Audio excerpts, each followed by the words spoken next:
Namaste everyone. I'm Divya Raja. I have a teaching experience of 11 years and I was a gold medalist in my master's degree. This video is an introduction to psychology for us to understand what exactly is psychology, how we can make use of this subject to improve our way of living. So we will have a lot of questions usually in our mind, like what exactly is this subject? How is it going to help me? Will it provide answers to all the questions that I have in mind? Questions like how do I understand myself? How do I understand others? And why do people behave the way they behave?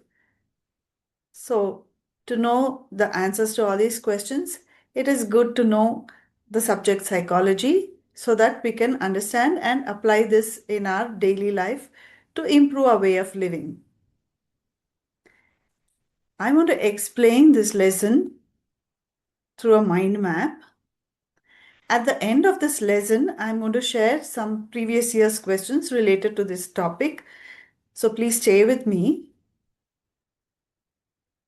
So earlier, the word psychology was believed to originate from two Greek words, psych, which means soul, and logos, meaning science or study of a subject. So earlier psychologists studied mind and soul of the human. But now, psychology has evolved as a scientific discipline which focuses more on the way we think, our thought process, and our experiences, which leads to the way we behave. So, we can define psychology as a scientific discipline which studies mental processes, experiences, and human behavior in different contexts. Now, let us discuss these key concepts in detail. What are mental processes? Now, human beings are the only organisms which are gifted with the ability to think. This makes us unique from other organisms. From when we wake up till when we go to sleep, on a daily basis, we have a lot of thoughts which occur in our mind. For example, what do I prepare today for breakfast? What do I prepare for lunch or dinner? What do I wear for my office or college or school? And what do I study? Which subject do I revise today? Isn't it? So we have so many thoughts, and psychologists say that mental processes continue even when in our sleep. So, what are mental processes actually? Things like thinking, remembering, learning, memorizing, analyzing, reasoning, all these come under mental processes. And mental processes are reflected through brain activity. Psychologists are interested in knowing how we think, what are the mental processes that happen in our brain. Therefore, to understand that, they try to map brain activity through different techniques of brain imaging. Why do psychologists want to know this? They want to know our mental processes so that they can help us to improve our way of living by using and applying the different mental capacities that we are endowed with. Now, the next key concept in psychology is behavior. Psychology studies human behavior, and behavior can be overt or covert. What is overt behavior? When I am playing any game like cricket or tennis, lawn tennis, table tennis, etc., people can observe my game, how I am playing, and hence my behavior becomes observable. Observable behavior is called overt behavior.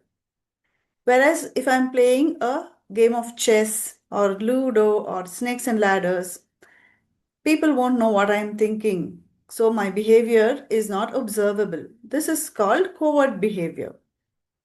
And psychologists say that whatever kind of behavior, whether it is overt or covert, is associated to stimulus and response. We are always bombarded by some kind of stimulus or stimuli in our environment, or we can be influenced by some stimulus internally, some change, internal change, like maybe hormonal changes. So they say that it is good to study behavior through the stimulus and response association.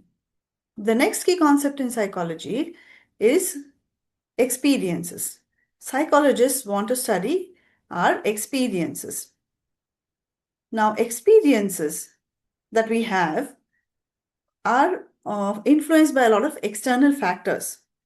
It could be the climate, our home, our family, our school, our friends in school, friends in the neighborhood.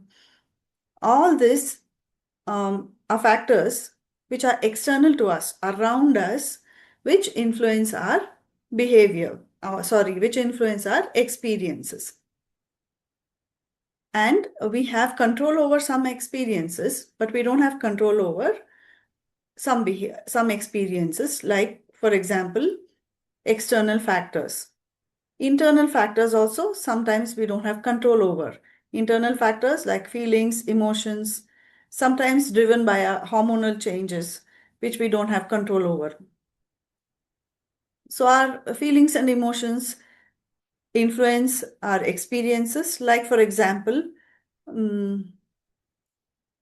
I watch a movie and I tell my friends that I love this movie, and my friends go and watch it later.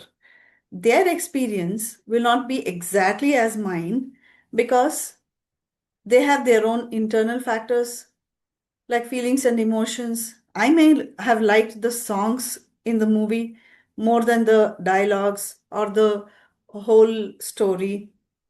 Whereas one of my friends may have liked the setting, the costumes, another friend might have liked the story as a whole. So it could be because of my feelings and emotions, or the movie was just average, but I enjoyed it because I enjoyed the company with whom I went for the movie. So that's an external factor because I went with a good company, leading to an internal factor, which is a happy emotion in me. So therefore, though we have experienced the same movie, our experiences are subjective. It's very unique to each of us. Because our experiences are very unique to us, they are subjective to us, they are embedded very deep in our consciousness.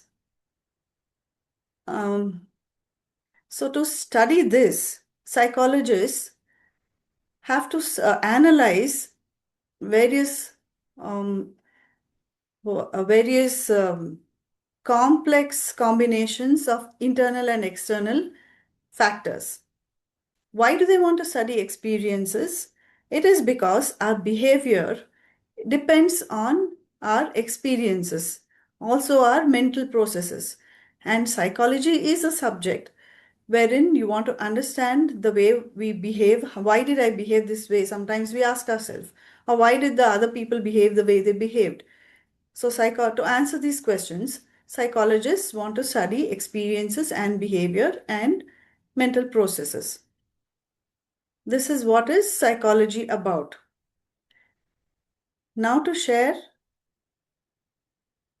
the previous year's question based on this one particular topic. It's from the NIOS May 2025 question paper, a 1 mark question. When you are playing a game of chess, the persons around you may not guess your next move. This behavior is an example of, just now I explained, covert behavior, because it is not observable. What you're thinking or your action is not observable by the people around you in games like chess or snakes and ladders, etc.